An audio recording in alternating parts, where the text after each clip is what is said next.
First of all, let me confirm whether you can clearly hear me and see my presentation.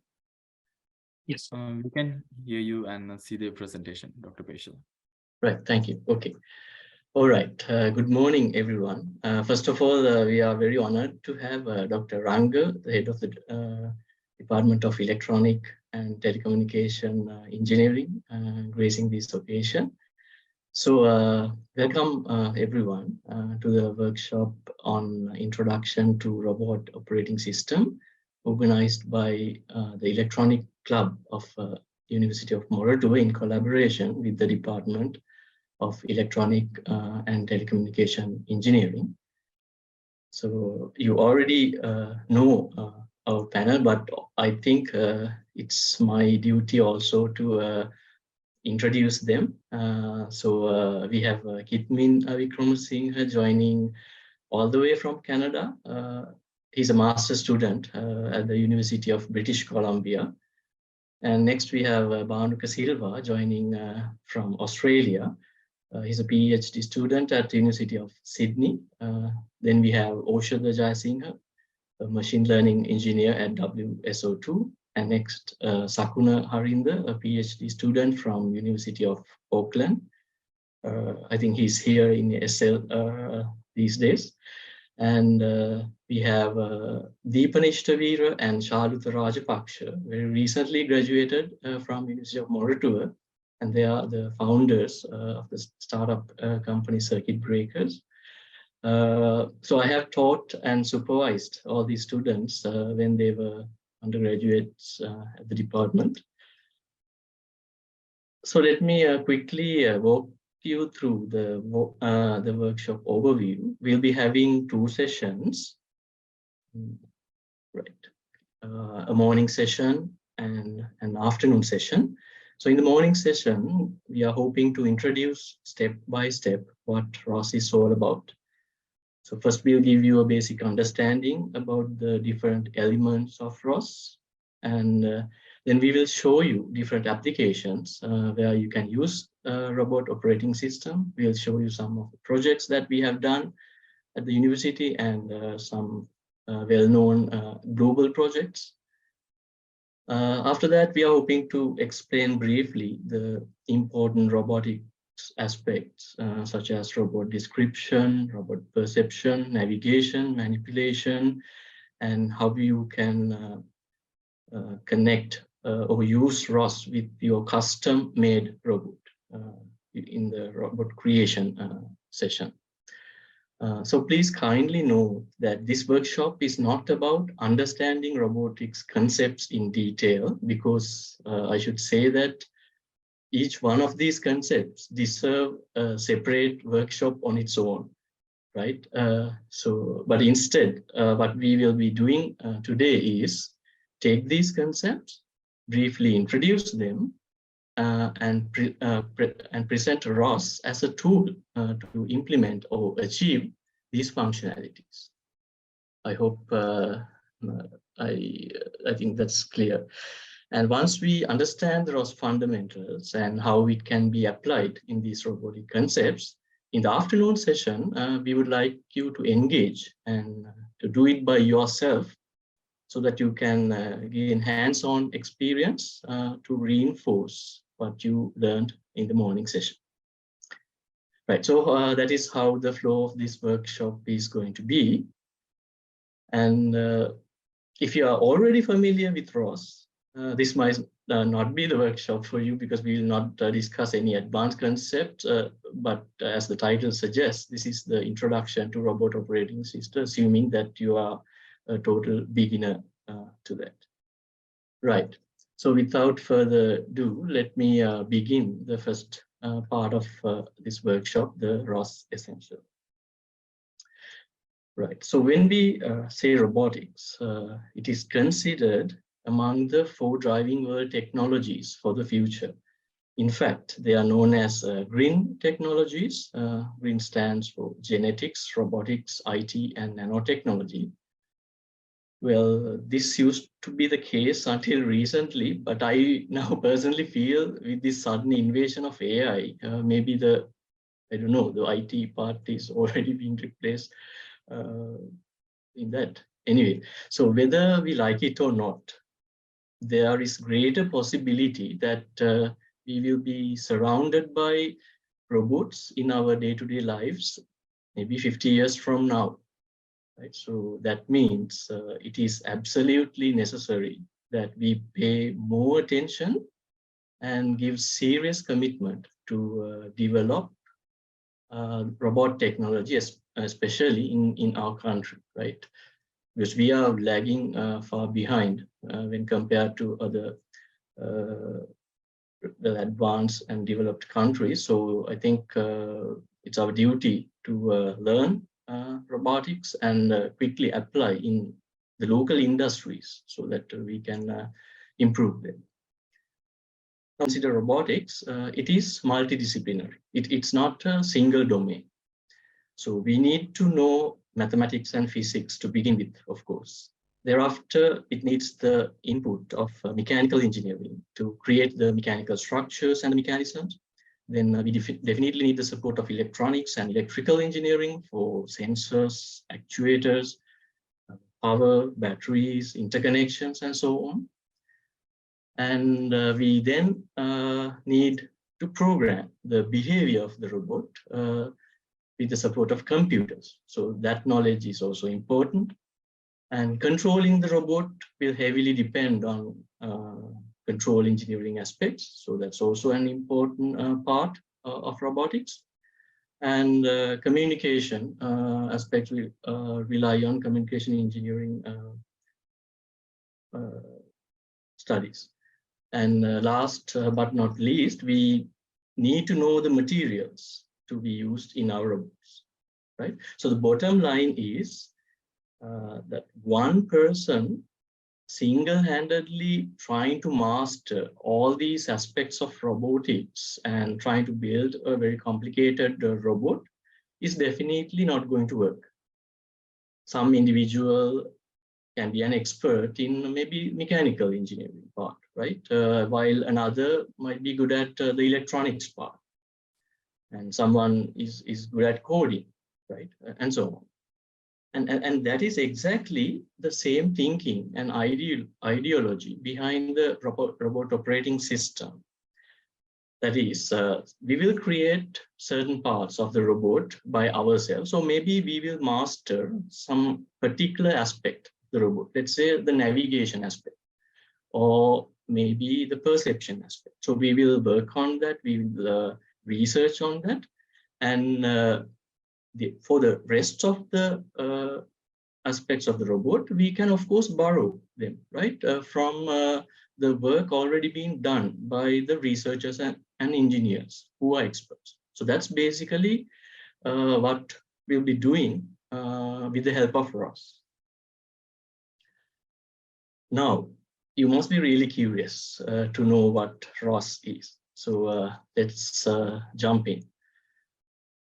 Now, ROS stands for Robot Operating System, that you already know by now, I hope, but I may have to disappoint you a little bit right at the beginning of this workshop, telling that even though we call this as a robot operating system, it's kind of a misnomer, or in other words, it's a wrong or inaccurate use of the term. Because ROS is not really an operating system like Windows or Linux, but it's more or less like a middleware that we can use to operate robots. So the name robot operating system has come with the meaning that it can be used as a system to operate on robots, if you take the terms in a reverse order. I know you might not agree with that, but that's what it is. Okay, and I can assure you that your disappointments about the name of ROS will quickly disappear when we look at this particular video. So all the robots you see in this video are programmed using the robot operating system. So you can see there are all sorts of robots ranging from robots in the industry and these robot manipulators, inventory management robots like this.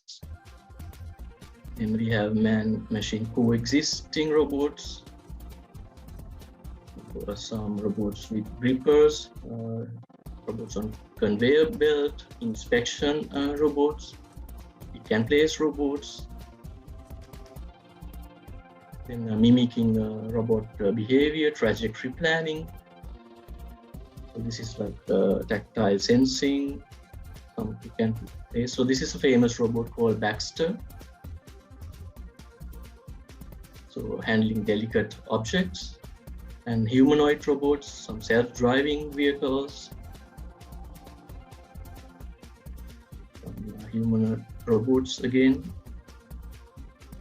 outdoor robots. And ABB is a famous company. This is PR2 robot. It's again a famous one. Some cooking robots. And this is a robot at NASA using ROS. The Baxter robot once again. This is Hero robot. This is called Motorman robot. These are again well-known robots in the community. PR2 robot in personal care. Some more cooking. This is Pepper. This is again a commercially available robots. This outdoor robots in military applications. Robots in, again, some military applications. These are service robots.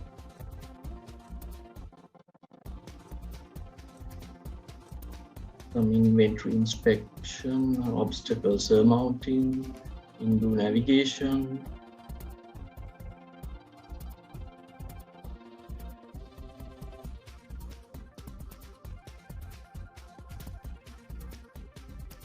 Space exploration. This is self-driving, self-balancing robot. Then we have legged or walking robots. Then drones, soft robots with tactile sensing. These are underwater robots, surface boats, robots, autonomous boats. Telepresence, wall climbing robots. These are underground robots.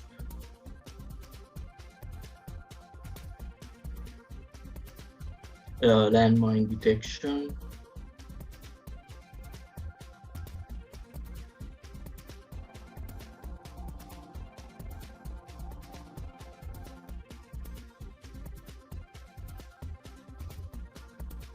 So yeah,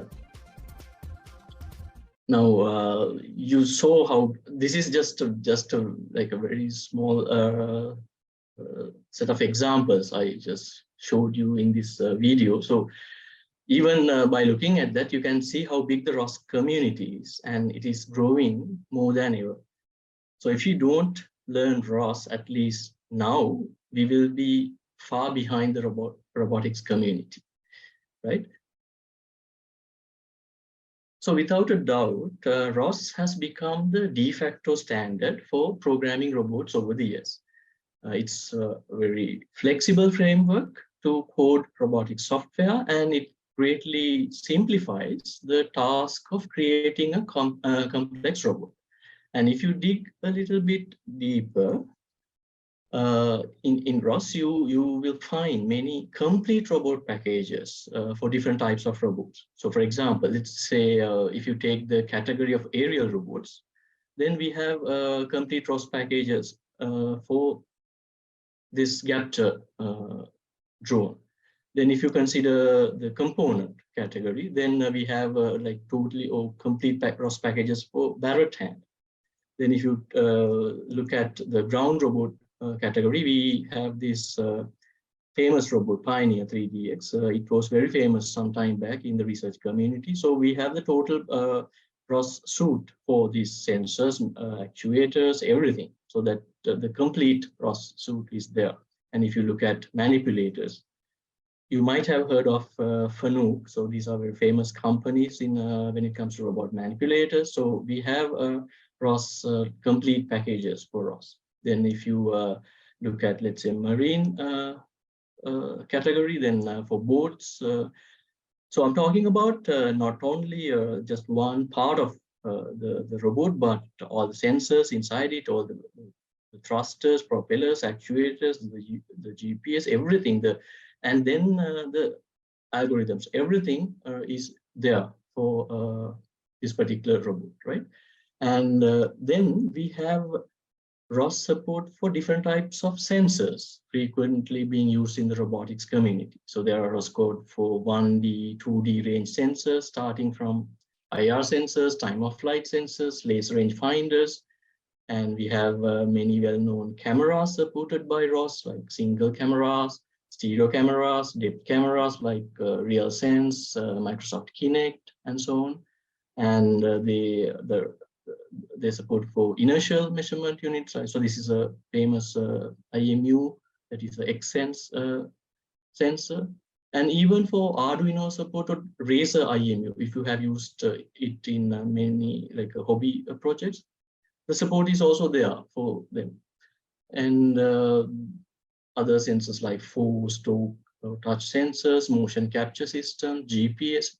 So researchers around the world, the engineers, they have come up with these packages, and they have shared it. So we have a very large community where we can borrow these ROS libraries for these sensors. And if you think about the actuators, especially motors, so it can be a very small setup like this, where you have some like basic DC motors, which is controlled by, let's say, Arduino board or something like that. So we have ROS support for that. And on the other side, we have the support for these very advanced dynamics type of actuators as well, right? And not only that, we have a whole set of algorithms that are there in the ROS packages, right? Starting from navigation, simultaneous localization and mapping, controlling, perception, trajectory planning, estimation. So all sorts of these robot-related algorithms are covered in the ROS community. So I think now you got the idea, right? So you can imagine how rich ROS in terms of resources. So again, I'm telling you that you might be an expert in some area like navigation, or maybe mapping or controlling, right? And when you're working or researching on that particular area, but you still want to build the total robot, right? Not only that navigation part or the control part. So you need to have the total the robot system running. And for the other parts that you need in the robot, like perception, planning, you can borrow these libraries that are there in the ROS community. Okay, and I think that's what ROS is all about. Now let me move on to some of the important concepts that I want to share today on ROS. So starting from message passing, right? So one of the most crucial functionalities ROS has is the framework for message passing between processes. Let me give you a nice example. Okay, let's say we have 4 different Windows programs running, right? We have Microsoft Word, Excel, PowerPoint, and let's say we have Microsoft Edge, the web browser is also running, okay? Now, can these 4 software communicate with each other? No, right? Microsoft Word does not know what's happening in Excel, and PowerPoint does not know what's going on in the Edge browser, and so on. So they nicely do their independent work. Now, what ROS actually does is it can enable the communication between different processes. Of course, not between Microsoft Word and Excel, but ROS compatible processes, right? So we can pass messages between these nodes, and there is communication system in the ROS environment. So this is a very important aspect of ROS, right? So it enables communication between processes, right? Now, if you have a robotic system, we actually need that, right? Because we need to communicate with various types of sensors. Then there are motors or other actuators. Then we have a CPU, and the ROS system will enable this inter-process communication link. Right. Moving on to the next one, another important aspect of ROS is it has nice package management, right? Now, let's say there are many software we'll be dealing with when we have sensors, actuators, and different types of modules in the system. Let's say we have a camera package that directly deals with the camera. And there may be an image processing library to recognize and detect different objects from these camera images. So there will be some dependency between the camera package and the image processing library, right? And when there is an update in the image processing library, the camera package still should be able to use that library. So there are dependencies when there are updates coming in and so on, and they should be properly managed. Otherwise, your whole software system of the robot will give you a lot of errors, and it will be a headache, right? So ROS actually handles these package management aspects and all the dependencies between various processors or nodes, and that would be a very very good and a plus point regarding a software system that we develop for a robot, right? And next we have the network of ROS, and now when we have ROS processors that we can distribute at different locations. So if you look at this particular image, we can have our ROS processors running, maybe one in the cloud and one in another robot, and then we have a operator, observer. So all our ROS processors can be distributed among these different nodes in a network. Okay, and we can maybe even monitor everything using your smartphone, right? So that also connects to the same network, right? So that support is also there in the network, and most importantly, maybe this particular machine will be running, let's say, Ubuntu, and maybe our robot has something else, or in the observer, maybe we have a Windows system. So likewise, all this is supported within the network if you are using ROS as our operating system. And finally, ROS is multilingual. That is, we can code ROS using different computer languages such as C++, Python, or even MATLAB. Right. So now I think you have some basic understanding of what ROS is. Now I will try to convince you why you should learn robot operating system and use it in your robotics project. So the first reason would be that it will help you easily create very complicated but robust software system for your robot, starting from basic standalone modules. Now, as I already told you, a robot is an interconnection of many hardware components, right? So we have the sensors, motors, everything, batteries, communication devices, electromechanical components, everything is there. So if we try to write one big single program, what would happen? Let's take, for example, Microsoft Word again. And in Microsoft Word, there are many functionalities, right? Of course, you can write whatever the stuff you want to write in there. That's our main purpose using Microsoft Word. And then we will save it. We can load images. We can convert that to PDF. We can maybe check grammar. And there are many more functionality inside Microsoft Word. But have you encountered, let's say, something like when you try to import a very big image into your document? sometimes it stops responding, right? So the whole word program will be stuck or it will crash. Not just that image importing part that we were trying to do, right? So the whole Microsoft Word software will stop respond, right? So that's what happens if you have one big program. But in ROS, you can create many small standalone processors and combine them together to build a very complicated system. As you can see here, still this is a part of some system, right?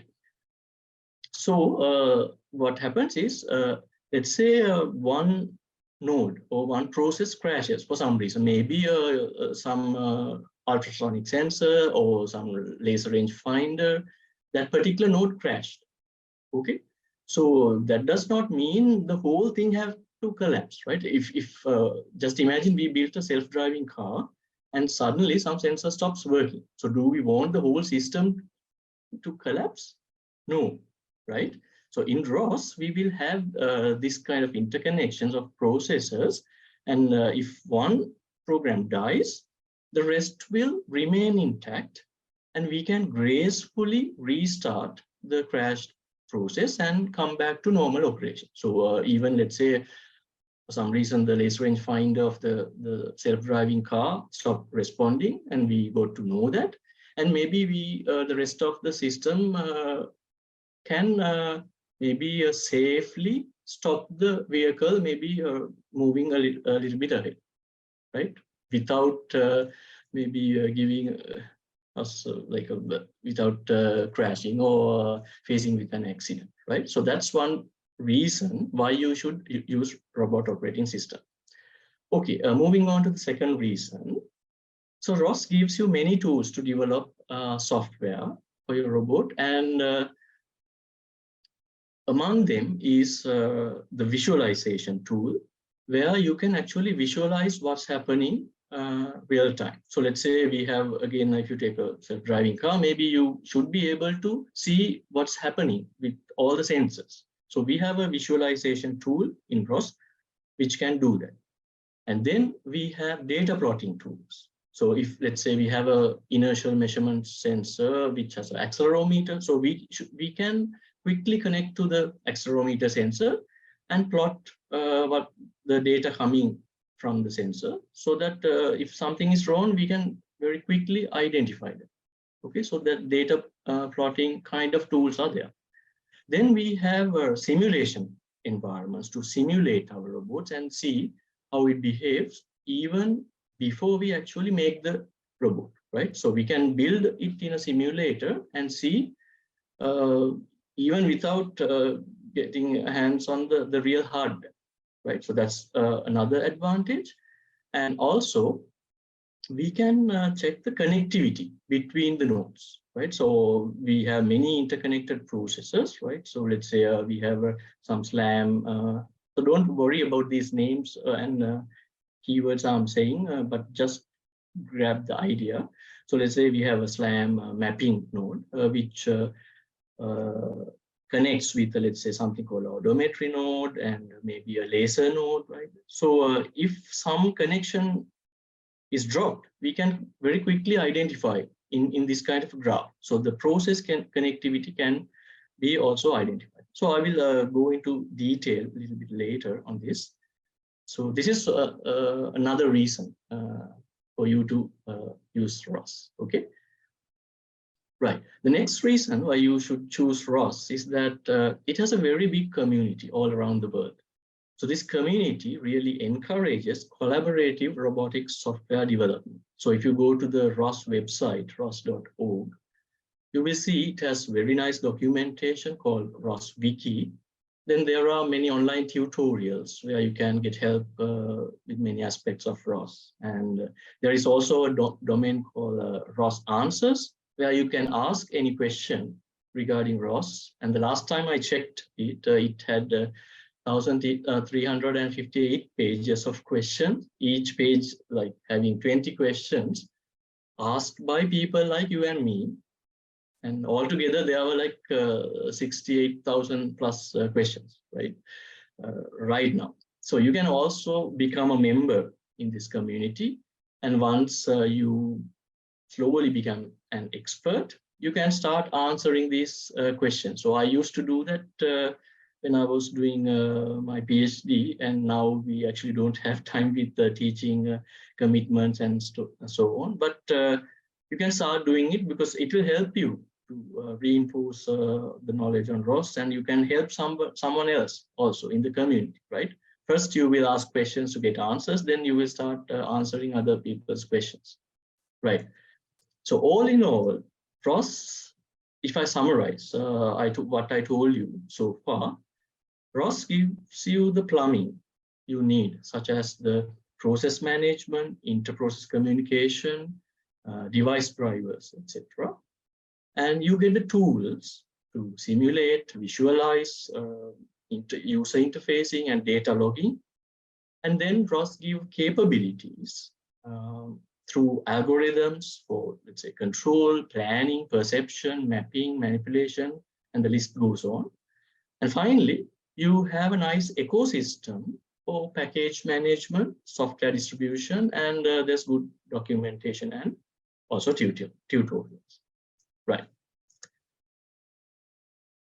So let me take you in a small journey to the history of ROS.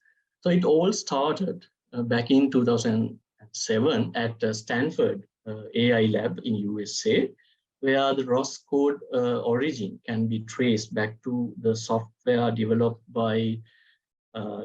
in this particular robot called STAIR, the Stanford Artificial Intelligence Robot. Right? So the two researchers who worked on this platform wanted to come up with a reusable software framework by borrowing the best practices from other early open source robotic software frameworks. So there were some other open source frameworks that were there. So collecting all the best practices, they wanted to come up with a reusable, robust software framework, right? So then a technology incubator company called Willow Garage started supporting this idea and began a program called the Personal Robotics Program.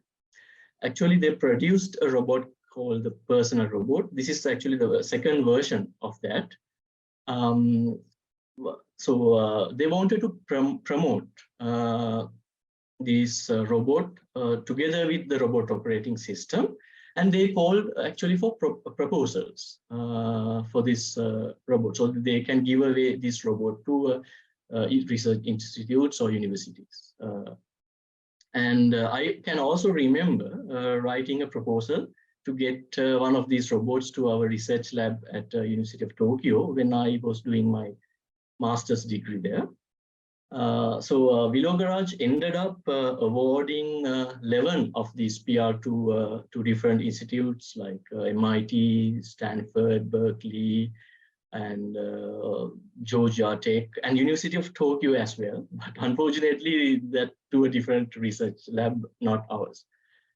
So the official ROS release happened back in 2010. And the name they gave was ROS Box Turtle. Right.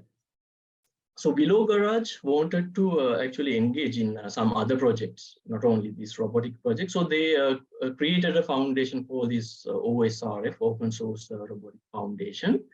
And it was the primary software maintainer for robot operating system.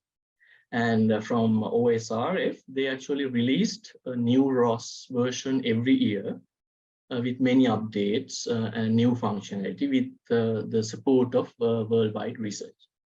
And this robot you can see on the right-hand side, Baxter robot, is the first commercial robot to run robot operating system. It was developed by a startup company those days called Rethink Robotics, right? And in 2014, NASA also started using ROS in one of these robots. And I think that's the best endorsement I can give you, why you should also start using ROS if you haven't so far, right?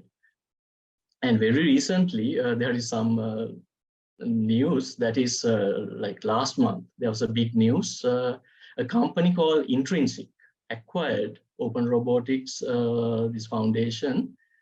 But ROS and Gazebo will continue to be free. So we just hope it stays like that, even though it was acquired by Intrinsic.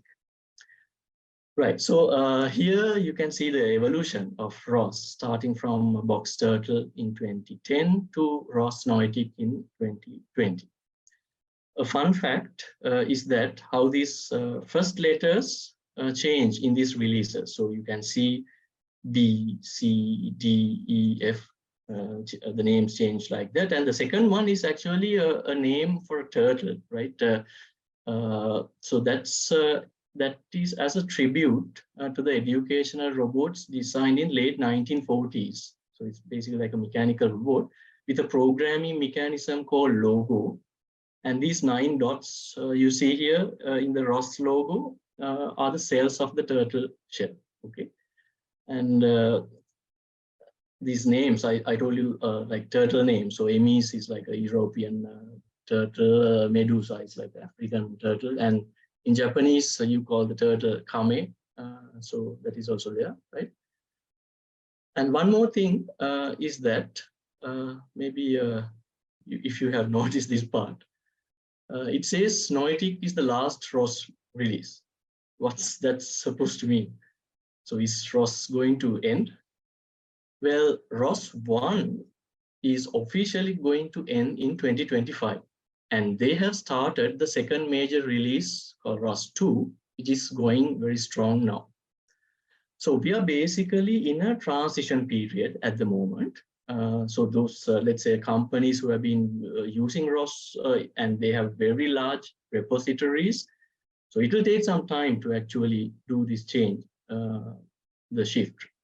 But if you're a beginner, maybe you can maybe straight away start from ROS 2, but I'll come to that later, okay? Now, for the rest of this discussion, I would mainly focus on ROS 1 because it's very robust and stable. And later I will explain about ROS 2 to a certain extent. Okay, I think that sounds okay. Right, now you must be wondering how can we get ROS? So if you go to the ROS web page, you can very easily find the instructions for ROS installation. Now remember that ROS 1 is officially supported for Linux and Ubuntu and not for Windows. But that should not disappoint you for 2 reasons. First one is you get to learn Linux environment if you install Ubuntu side by side with Windows. And I can guarantee that it would never be a waste if you are really passionate about the robotics area. Secondly, the ROS 2 major update actually supports Windows. That is ROS 2. So if you are afraid of Linux, maybe you can try the Windows version as well. Okay. Right. So I think I should tell you some rules of thumb or some guidelines when it comes to installing ROS.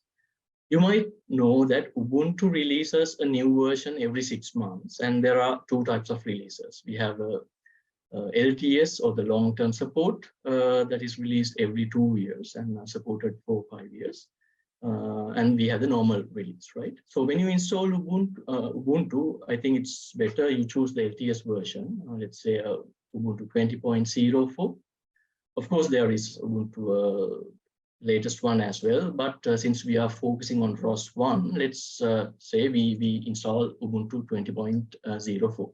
Okay, and then you should choose the compatible ROS 1 version from the ROS website. So here you can see it clearly says that if you choose this last ROS 1 release, which is ROS Noetic, the recommended Ubuntu version is 20.04. So you have to check those compatibilities when you are installing, right? So having said that, you can always go for an older Ubuntu version with an older ROS version, because normally older versions are more stable than newer ones.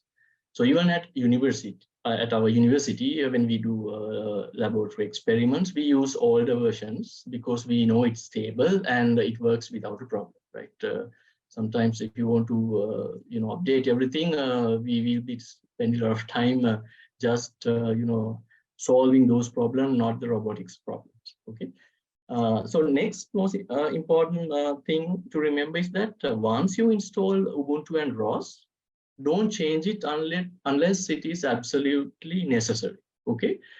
I know it's tempting to install a newer version when we see one, but we think maybe the newer version because we think that it has cool and interesting new features, but we really don't recommend it. Simple reason is, as I said, you may have to spend more time solving other problems with compatibility, dependencies, and so on and so forth, without actually doing the robotic work. So once you install something, just keep it until maybe your project is over or until your degree is completed. Okay, unless it's absolutely necessary, just keep it like that. Right. Now, let's say you install ROS on your laptop. So as I said, I'll be referring to ROS 1 in this case. So it can be ROS 2 as well. So in ROS 1, there is a workspace created. We call it as the Catkin workspace in ROS 1. So Catkin is like a flower cluster, like this hanging from a tree. So it indicates how the workspace is actually branches out nicely. So in ROS 1, we have 3 folders. We have source, the development, and the build. And all your source code that you write will be in the source folder, right? And we can have one package folder, let's say, so inside source, we can have one package, let's say Arduino stuff, and one package for is a sensor, a motor, or one algorithm, likewise. Okay, so we can have separate folders inside this particular package, and inside that, let's say if you are using C++ for programming, you can see you have .h files, .c files, this nested structure, right? And then we have build and development. So you better not folders if you are a beginner, right? So this build space is like the working directory that keeps all the early and intermediate files, whereas the development space contains the final build files. So once we compile DPP files, go to this folder. Right. Now, let's try to understand some basic elements of ROS, starting from ROS nodes. So a ROS node is simply an executable program or a process. So in those, I think you already know there are exe files. So we can click them and we can just run them. Microsoft Word is so it's a single program. So a ROS node is the same thing, right? So when we run it, it will run as an independent program. That's it. Okay. Now, if I give you an example to understand this, let's say we have a camera and we have built a camera node in this case. Okay. Now, if this camera is stereo camera, where we have 2 lenses, just like so once we have built this ROS node for this stereo camera, then it will maybe start outputting and so there will be like 2 channels for the left image and the right image, right? So the data will, when we run this particular code, the data will be coming out. So this is basically a ROS node. Okay. Right. Moving on to the next concept. In ROS 1, we have something called ROS 1 master. So this is basically like the head or the boss of the ROS system. So he knows everything about the ROS environment. And the ROS master, let's say this guy, will enable communication between these ROS nodes. So he knows all the details. So the nodes will first register with the master. It's like in a way, it's like a DNS or like that. So we get all the information regarding all the other nodes, and then we will start communicate between the nodes, right? So there will be a ROS master which acts like the boss of the system, and we can run that master using the command ROS co. So at the very beginning, we will run a ROS co, and it will set up all the communication channels and stuff like that. And after that, we can start our ROS nodes. Understood? Okay. Next, we have an interesting component called ROS topics. So ROS topic is the name that we give to a stream of messages. So let's say we have these ROS nodes, okay, and this is our topic. So this guy, let's say that node will transmit data to this particular topic, and we call it as publishing. Okay, so let's say this is the camera. I can show you this in parallel. So there is a camera, and we have a data channel, and we give it a name, a nice name like stereo camera left and stereo camera right. So these are like two channels, which are the topics. Okay, so when this guy publishes some data into this channel, another node can maybe listen to this topic, right? So it can have a handle to this particular channel. So we call it a subscription. So once you subscribe, whatever the images coming in this channel can be listened by this node. And if this is, let's say, we have this as the calibration node. So maybe it has some calibration parameters, and whatever the image that we get, we apply the calibration maybe matrix or something, and we can output a refined image into a new channel, which is another topic. So here it's a calibration image left one, okay? And let's say we have another node, which is called the image processing node, and it has like algorithms or some mechanism to process the image, which will listen to this calibrated image topic and do whatever processing inside it, and then maybe output to a different topic or a different channel, and we can give another name for that topic. Now, let's say we have a visualization node. Now, the visualization node can subscribe to this original channel as well as this processed image channel. And maybe we can side by side see what has changed, what processing has been done with the raw image that we got from this image channel, as well as the processed image, right? So this is how the ROS topics work in the ROS system. Okay. Now, what goes inside this channel is called a ROS message, right? I think it is clear. So it's basically a data structure that goes inside this channel, and we can actually define whatever the ROS message we want to pass in this topic. Again, if we take the same example of the camera, let's say we have this kind of a structure. So maybe starting from some header. So in the header, we can give a sequence number to that message. So when the frames are coming in 30 frames per second, or so we can give some sequence number, and we can give a timestamp of to that image, a frame ID, and we can have a size of that image, encoding. So all these things can be included in this particular message, and most importantly, the data, that is the image that we are getting. So some numbers like this. Okay, so this structure is called the ROS message that comes inside.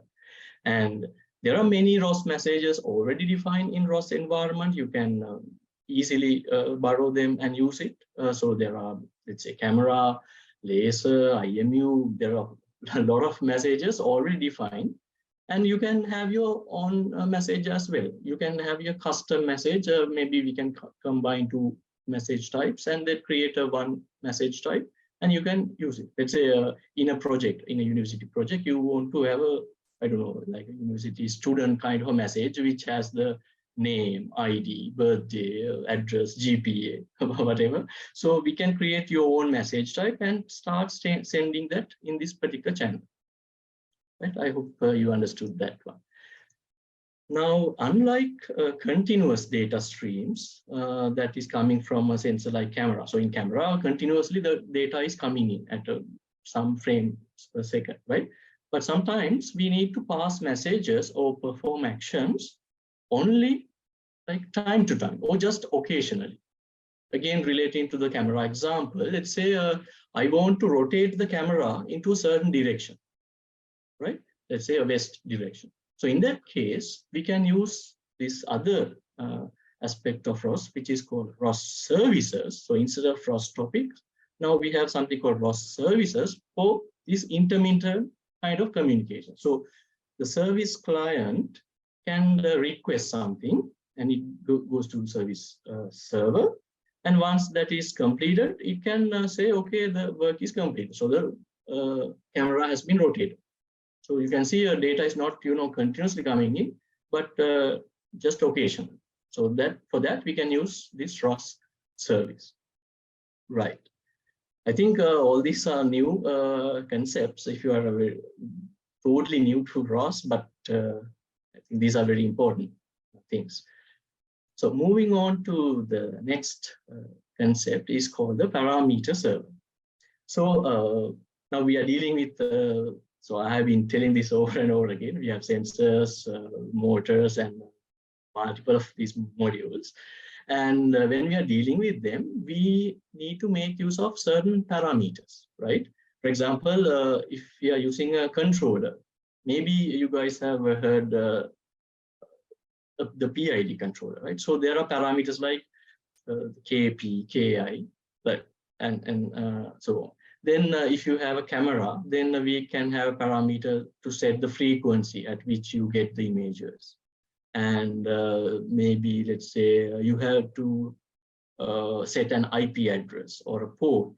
Or if you are storing a log file, maybe you have to set the file name. And if you have done some robotics course in university, maybe you have heard of what's known as DH parameters. So likewise, there are various parameters we have to deal with in the very complicated robot system, and we have somebody to maybe manage these parameters. And the parameter server does that. Okay, so the ROS master will be handling the parameter server. And once it is there, so it's like a dictionary. So everyone, their nodes can connect to this parameter server and obtain these parameters. And we can actually change them at runtime also. They need not be fixed parameters. So some guy can change these parameters and someone can access them, right? So that's the purpose of the parameter server. And in ROS 2, there's a slight change for the parameter server, which I will also quickly tell you a little later. Right, moving on. Now, when we have a lot of processes to be run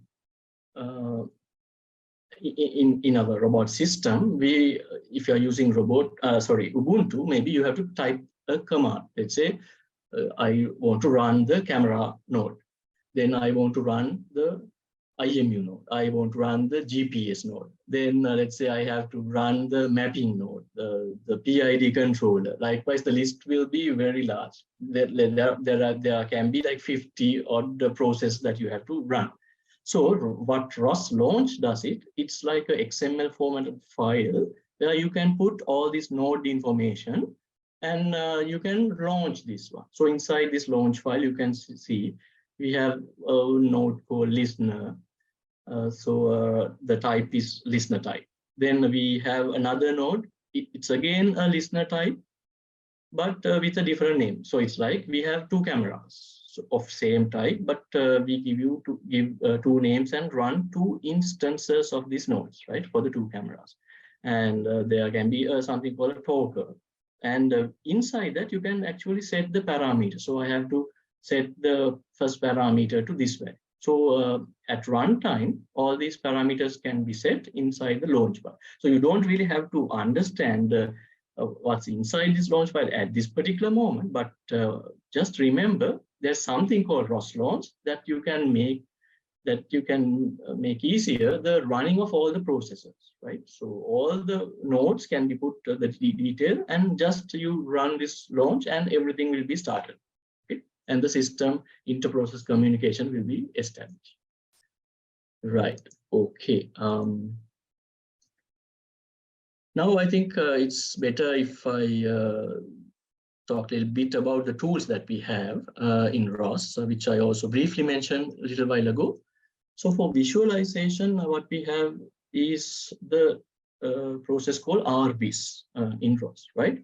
So in a self-driving setting, we want to see what's happening at a particular instance. So here you can see, not very clear in this case, but it's like a point cloud around the vehicle. When this visualization tool, the RVIS, when it listens to the topic of the laser rangefinder or the LiDAR sensor. So when it's listening, it can actually visualize this laser point cloud around the vehicle. And at the same time here, it also listens to the image topic, right? So you can see the image at the same time. So all the sensors can be visualized like this. And this is one experiment I did again when I was in this Hitachi research lab. So this like a Indo drone navigation using markers, right? So we can have the camera image and some data to be seen at the moment, and we can have nice visualization that I customly created. Okay, I can see okay where the drone is going at that particular moment, right? So all this can be nicely done. And there are some built-in data like display types you can use. So other people have done that for you, so you can readily use them, or you can build your custom display type as well. Right. Then I think I described about this. So when this, let's say RQT histogram or RQT plot, that particular process subscribe to the channel. So you can see here, we can give the topic. So once we subscribe to that topic, you can nicely see all the data coming in from the X channel, Y channel, and Z channel of the accelerometer, right? So that's very important, especially when we are debugging, right? Whether the data is properly coming in or whether something is wrong with the data, if there is a certain bias in the data. So all these can be nicely understood looking at the plot, right? And I told you about this RQT graph in ROS. So there are several processors interconnected, and you can see if whether all the links are established or whether a link is broken. All this in real time you can see, right? So that's also very important, because sometimes when you build a robot, what you see is the robot is not working, right? It's not moving, but you don't know where the problem is, right? So we want to know exactly whether the ultrasonic data is captured or not, whether the camera data is processed or not, or the IR data is coming in or not. So all these connections can be seen from the RQT graph. Right, then we also have something called a TF tree. In a later session, this will be described in detail. So when we are dealing with robot, and those who have done maybe a rigorous robotic course will know that there are frames that we will be dealing with. So there will be a robot base frame. So they are like, coordinate frames, X, Y, Z, right? So there are different coordinate frames that we will be dealing with.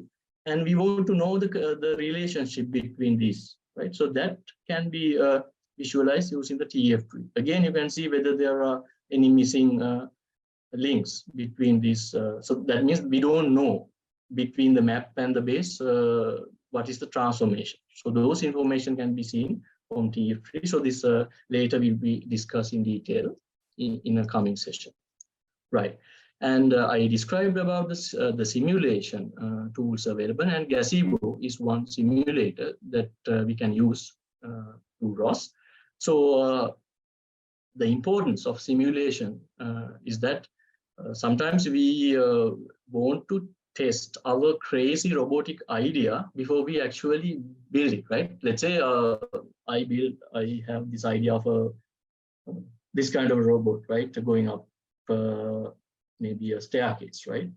I want to check whether it actually goes like that, or maybe I built a algorithm to map the environment, right? So I want to actually test it using simulation, whether it can nicely map the environment. So this is actually a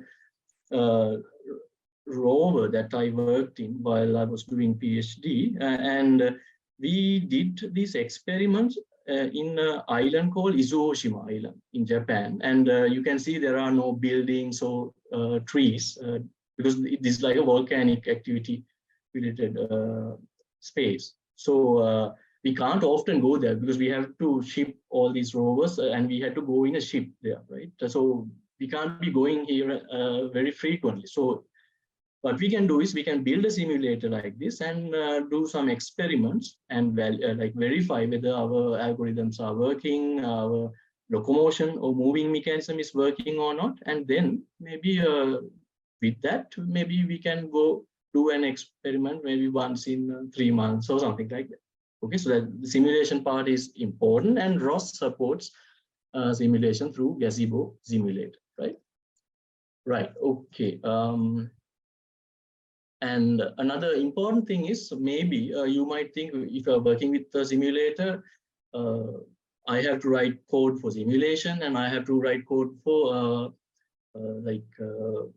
the actual robot, but it's not the case in ROS. So you can have transition between the simulator and the hardware, a very smooth transition, because we are actually looking at the topics, we are listening to the topic. So we don't care in the topic whether the data is coming from the real camera or a synthetic camera, right? So we, as long as we are listening to that data channel, we don't care. So when we, so only few adjustments need to be made.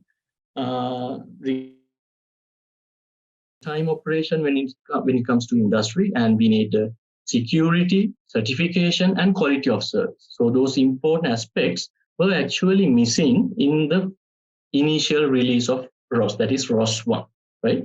And actually that inspiration came from the branch of ROS Industrial. So there is a particular path in ROS where people work on code for industrial applications, right? So that's actually where the inspiration come from. And that's why they wanted to do this major upgrade from ROS 1 to ROS 2, because ROS, of course, has low latency, but it's not a real-time operating system, right? ROS 1. So in ROS 2, these aspects are handled. And they also, together with these important aspects, they have do some minor changes also. There is no ROS master, no longer is there in ROS 2. So they don't want to have a boss to maintain the stuff. So the nodes are capable of communicating with each other after discovery. So they have the capacity to do that in ROS 2. And for also the parameter server, there's no longer central parameter server, because once the ROS master is not there, there's no global parameter server. So all the nodes have their own parameter servers, right? So the parameters related to them. So this is like a centralized system, which is also important, right? We want distributed and centralized system, because if something crashes somewhere, we want the rest of the system to be still running. They need to be intact. And that is also a concern, and which is addressed in ROS 2. Okay, so you must be thinking, okay, should I start with the ROS 2 then? Because that's what is there, right? So I will tell you some important things, because the answer is not actually straightforward, even for me, because I have been working like more than 10 years. I started ROS in 2009, and I'm very comfortable with ROS 1, and changing to ROS 2 will take some time. So this lab, as I told you before, these experiments are still in ROS 1. So if you start with ROS 1, it's strong and stable framework with third-party plugins. In ROS 2, it's stable. Now it's stable, but the third-party plugins and those are still missing. So the transition has not yet properly happened. And more documentation and a lot of support is there for ROS 1. It's relatively less. And if you're using ROS 1 one day, you have to migrate to ROS 2, because after 2025, there will be no longer support for ROS 1. So anyway, you have to migrate, right? So it's better maybe you migrate right now. And there's no support for real-time security or quality of service in ROS 1, but that is there in ROS 2. Okay?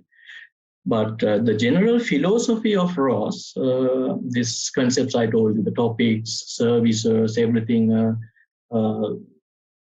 those are same in ROS 1 and ROS 2. Okay, that's the most important.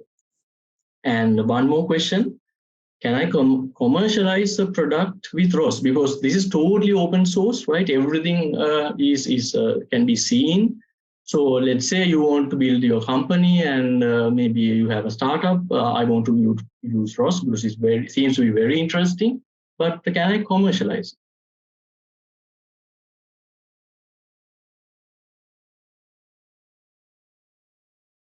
Means it allows the software released under this license to be incorporated into proprietary products. So that is supported. That means you can use ROS, but you can close the software and actually commercialize it. So that support is there. I think that's like a good thing, right? You can have nice commercial products. Okay. Sorry that I'm taking too long. So this is, I think, one before the last slide. So with that, I think we have come to the final part of the session. And if I summarize everything, ROS is the most mature and open source robotics project in the world right now. So if you are planning to follow a career in robotics, I think you need to master it right now. And we cannot be experts in all the areas of robotics field because it's multidisciplinary. One person cannot handle all these, right? So whatever the area that you are working on, you can work on, and you can do the research on that using ROS. But for the remainder, you can borrow them from the ROS community, right? All the support is there. There will be, there is navigation algorithms, mapping algorithms, control, everything that you can borrow, the state-of-the-art ones. And while borrowing them, the area that you are working on, let's say the navigation part, you can you can do your own research, and you can improve on that particular part, or you can have the focus on that, right? So that you have the complete system. Otherwise, you will be just stick in that, and you would not know the other what is happening out there. Right. Again, very sorry I took a little longer than expected, but I hope it was interesting. I hope you learned something new. So we can go to the Q&A session, and I hope you have used the Slido slide to direct the question, and I can have the questions answered. And the number of questions will depend on the time we have. Right. Thank you very much.